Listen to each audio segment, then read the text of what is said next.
It was a late afternoon in a quiet residential neighborhood, the kind where leaves scattered lazily across the sidewalks and the sky turned gold long before the sun actually dipped below the horizon.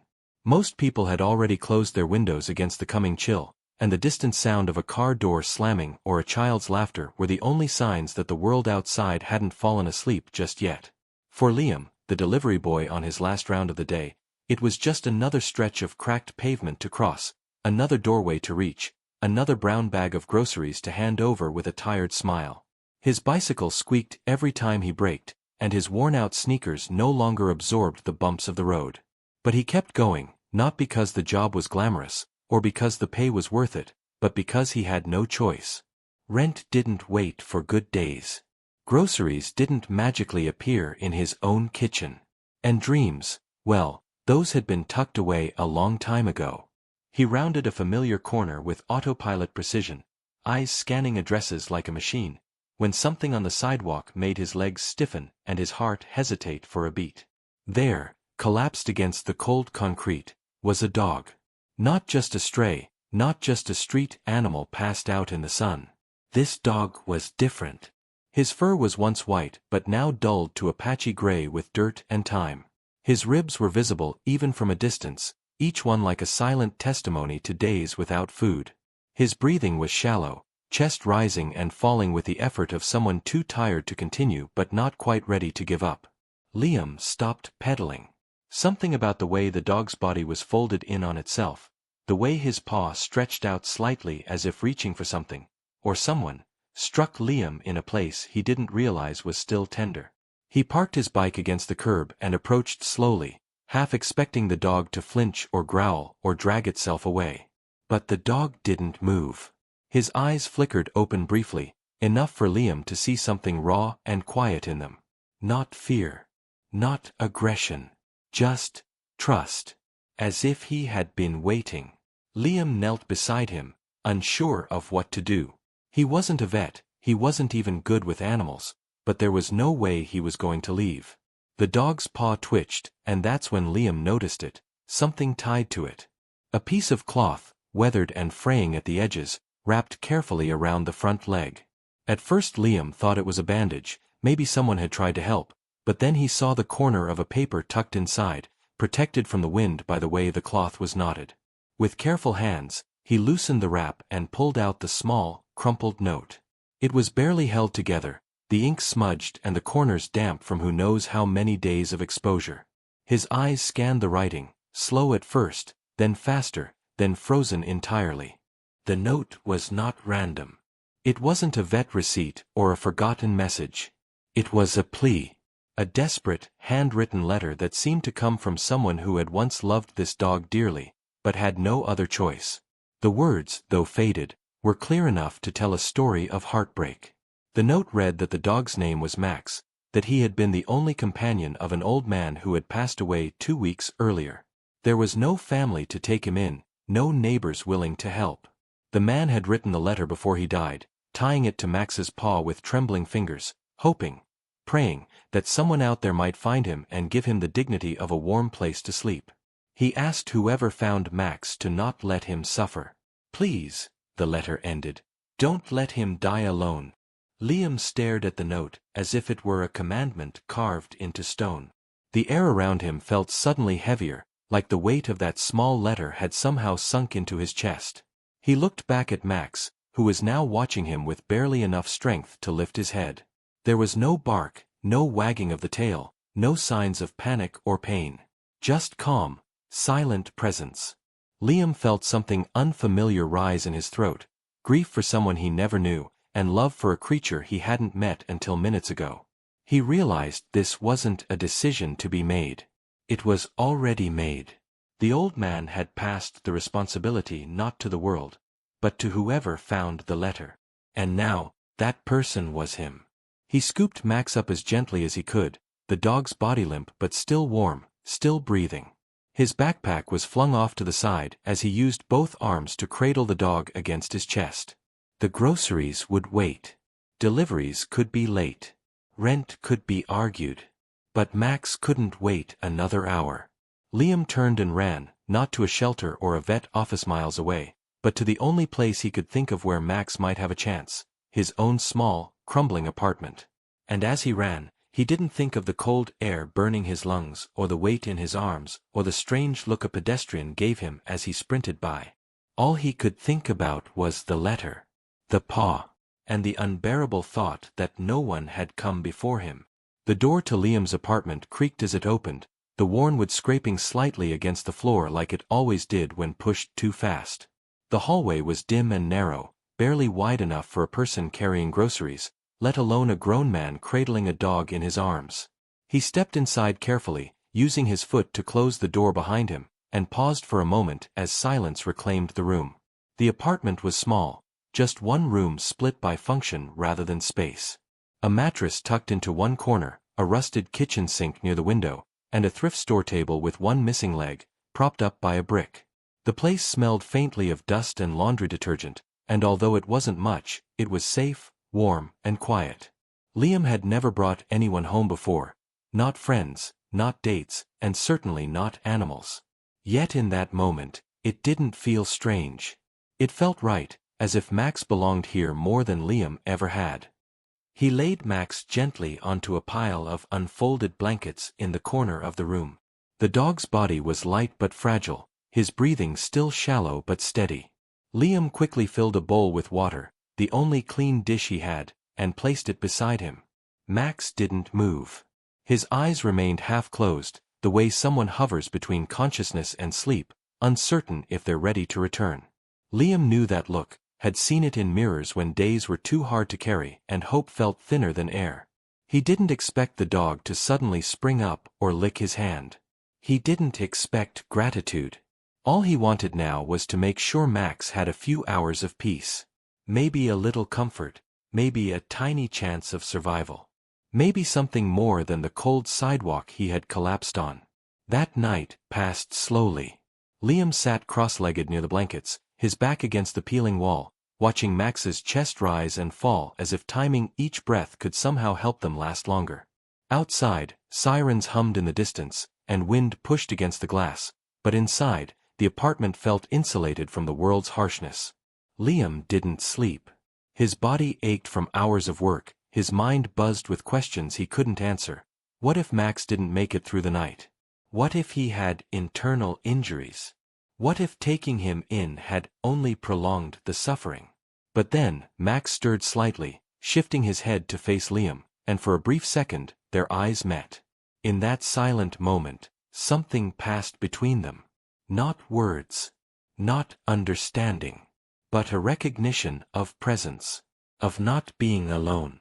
By morning, Liam's legs were numb from sitting on the floor, and the apartment was filled with gray-blue light filtering through half-closed blinds. He stood, stretched, and turned his attention back to Max, surprised to see that the dog had managed to lift his head slightly.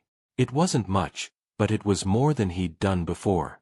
Liam stepped forward and reached out gently, unsure if Max had the strength or will to drink. To his relief, the dog licked at the water slowly, clumsily, but with purpose. That simple action, so small, so ordinary, felt like a victory. It meant there was still something left to fight for. Liam dug through the few canned goods he had and found a can of plain tuna. He emptied it onto a plate and set it beside the water, watching as Max sniffed at it but lacked the strength to eat more than a few bites. Still, it was something. The hours passed in quiet patterns. Check on Max, clean a corner of the room, sit and wait. Liam skipped his deliveries that morning, knowing the consequences, but unable to leave.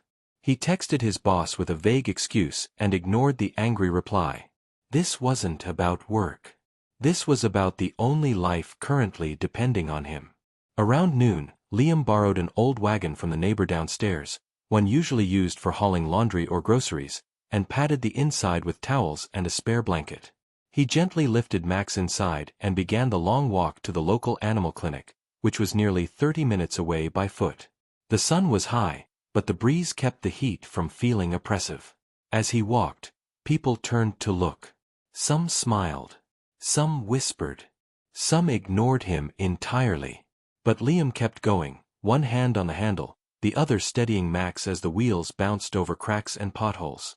Every few blocks, he'd stop to check on him, to make sure he was still breathing. When he arrived at the clinic, the receptionist barely glanced at him before pointing out the policy: no walk-ins without appointments. He explained, quickly and breathlessly, what had happened, showed them the note, pleaded with them to help. The woman hesitated, then took the paper, read it, and disappeared into the back without saying a word. Minutes later, a young vet came out and motioned Liam to bring Max inside. The examination was gentle but thorough. The vet's face was calm but serious, her voice even as she explained that Max was dehydrated, severely underweight, but had no broken bones or internal bleeding. What he needed was rest, food, and time. With care, he might pull through. They gave him fluids, ran basic tests, and after nearly 2 hours, allowed Liam to bring him home. He had no money to pay for the visit, but the vet said the letter had touched something in the clinic director, and they would cover the cost as a donation. Liam thanked them more times than he could count and walked back with Max still curled in the wagon, the dog's eyes now more alert, his head slightly raised as they passed people on the sidewalk. That night, Liam fixed up the corner of the room into a proper space for Max.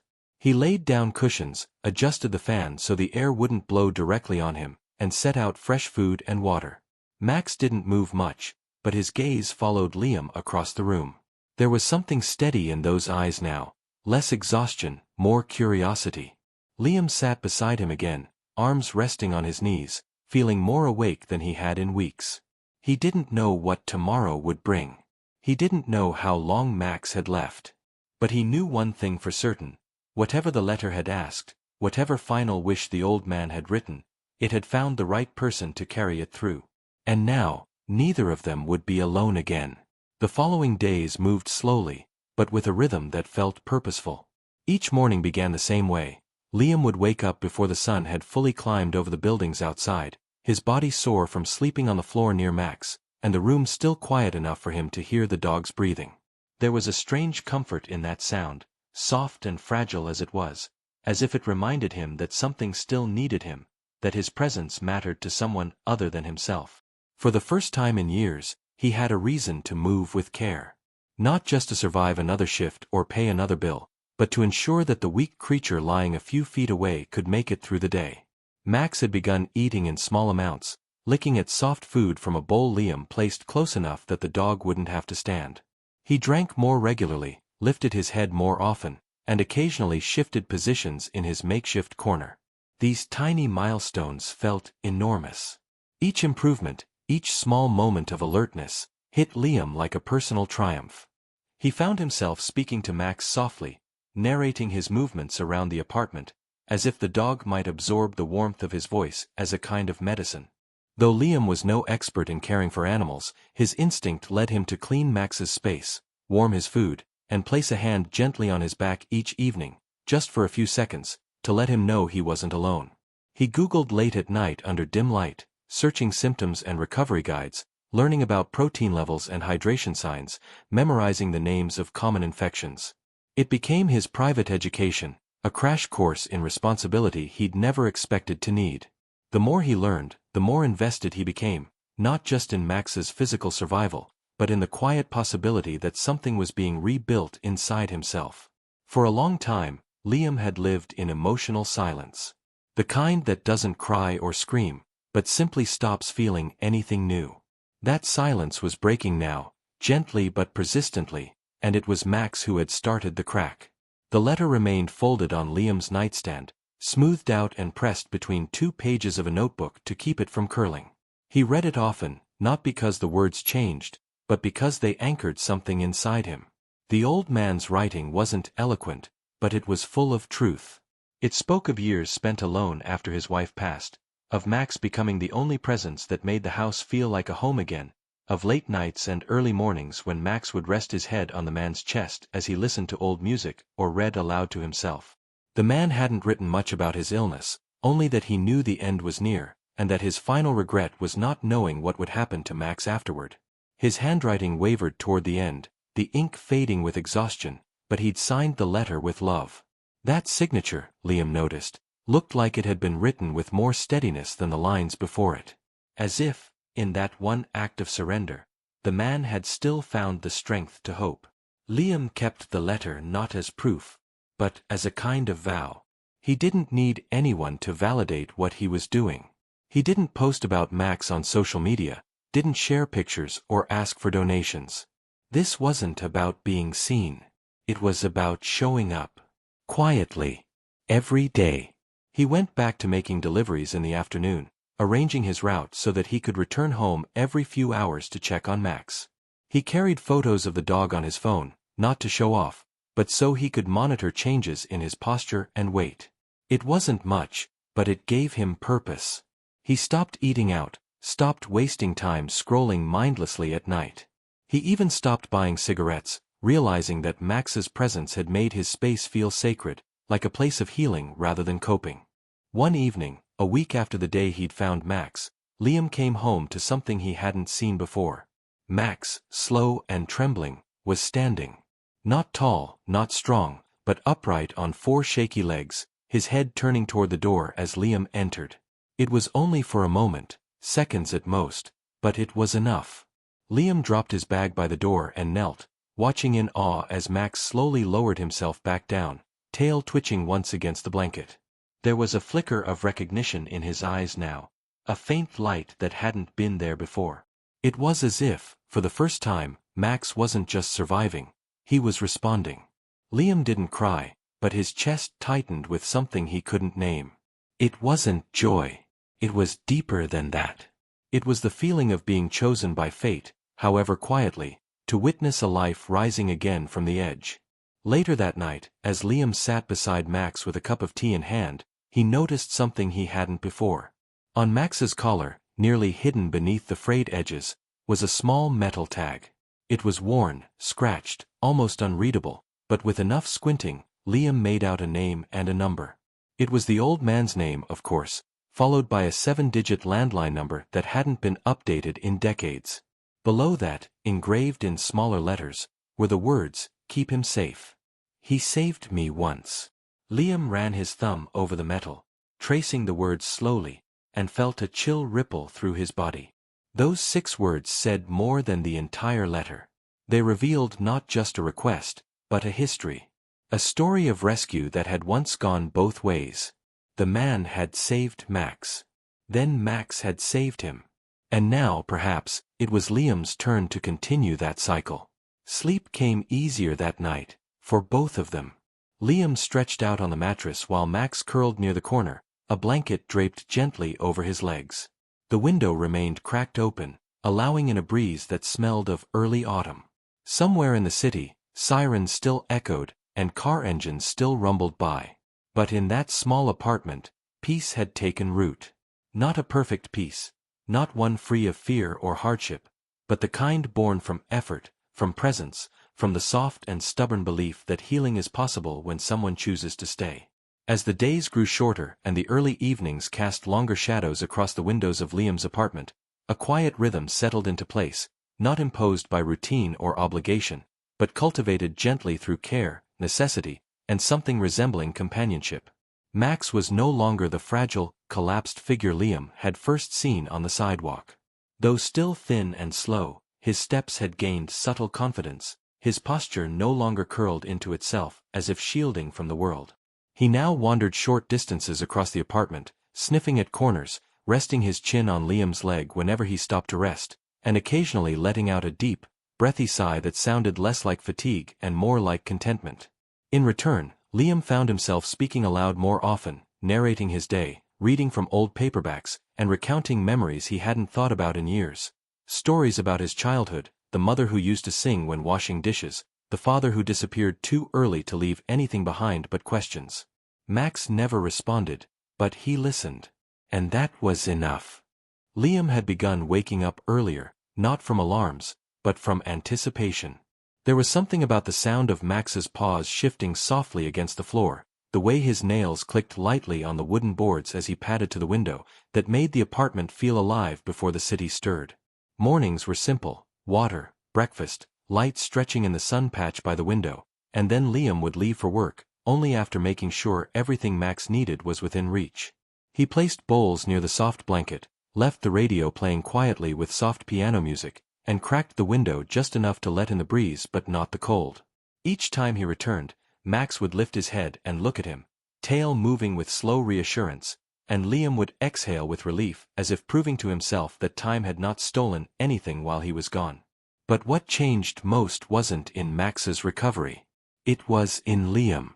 He began noticing things that once passed him by, how neighbors greeted their pets with reverence, how older men in the park sat with their dogs in silence, sharing time without words. He began carrying treats in his bag, not just for Max, but for the strays that sometimes lingered behind garbage bins or under stairwells. He asked the local grocer if they had expired meat they couldn't sell. He stopped walking past suffering. He no longer looked away. And with each act of attention, something unspoken began to rebuild inside him, a structure he hadn't realized had crumbled over time.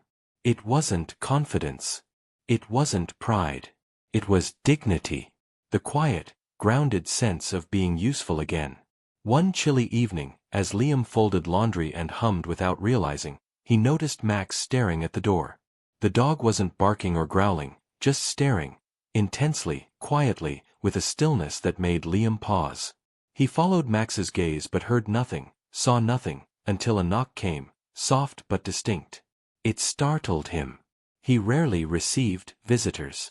Opening the door revealed a woman in her 50s, wrapped in a long coat, her eyes tired but searching.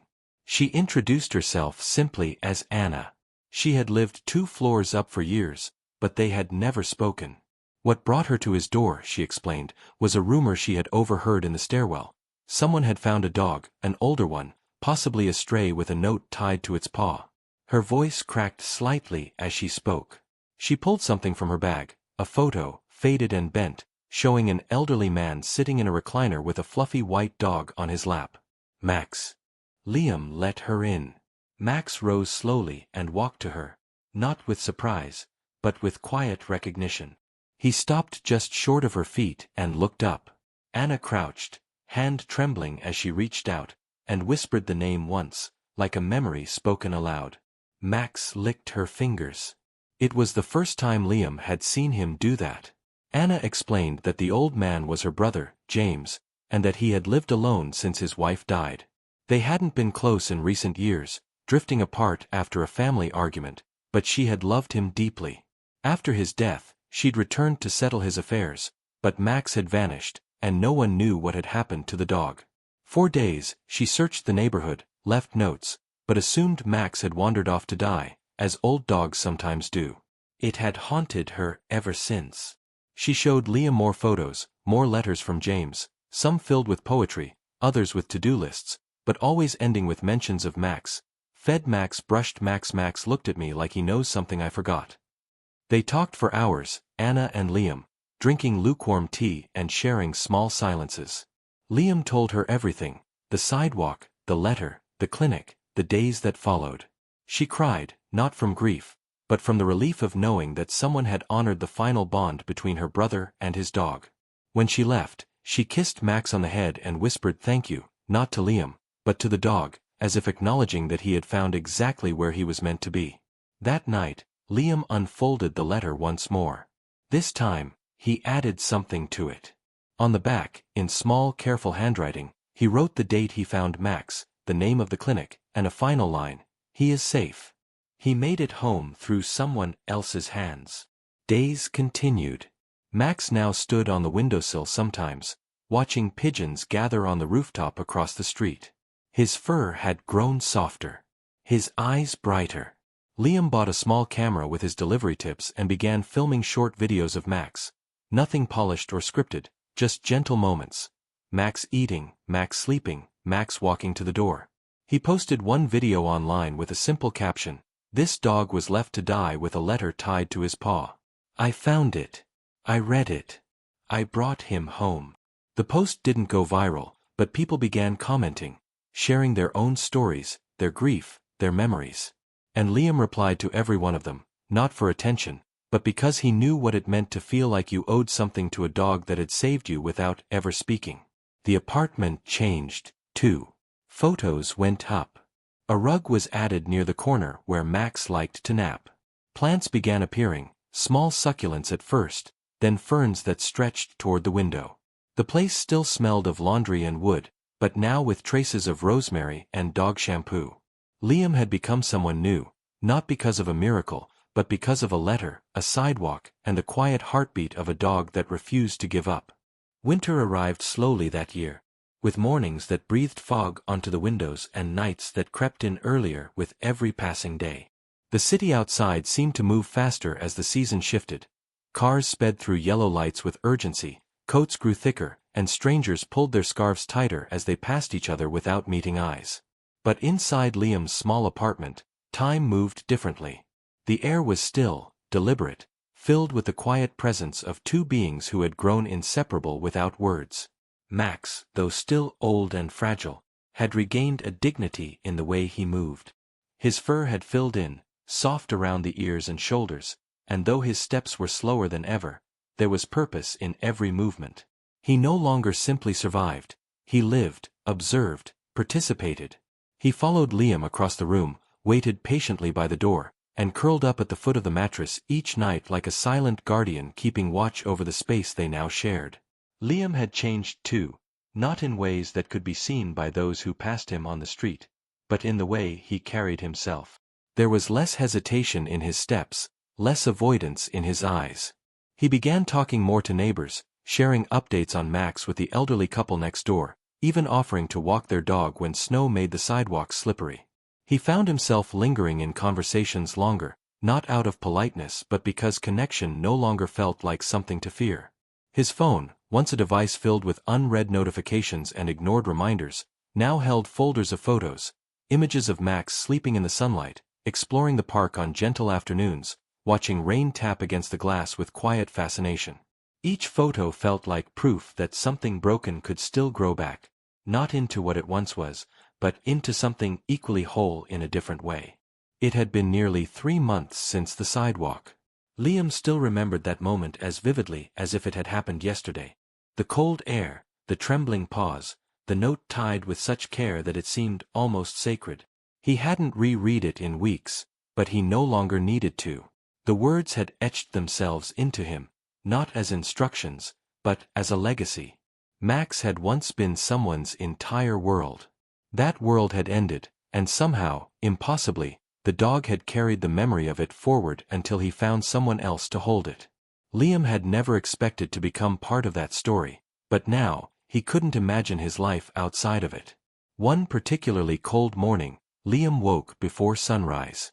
The apartment was silent, the sky outside a deep shade of blue just beginning to soften at the edges. He turned toward the corner where Max always lay, and for a moment, he didn't see movement. He sat up quickly, heart beating faster than he could control, but then Max shifted, lifting his head slowly, blinking at the light. Liam exhaled. He stood, walked over, and sat beside him, resting a hand on Max's back, feeling the warmth beneath his fur. They stayed like that for a long time, unmoving, listening to the hush of morning before the world began its usual noise. There was nothing urgent to do, nowhere pressing to be.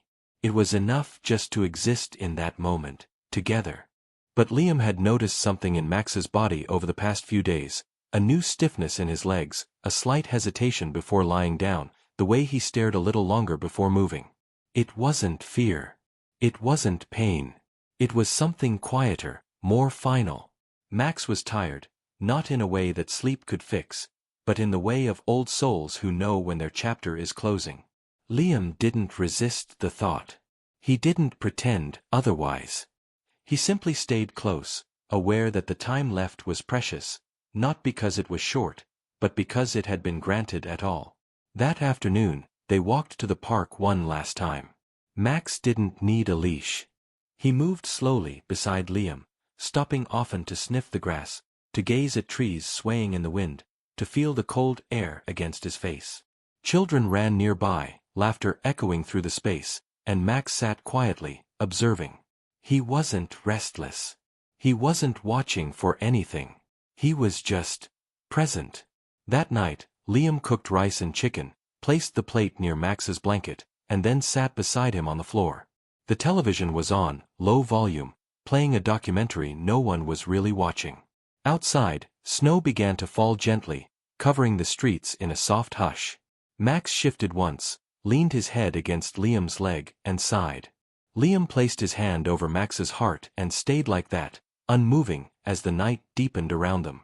By morning, Max was gone.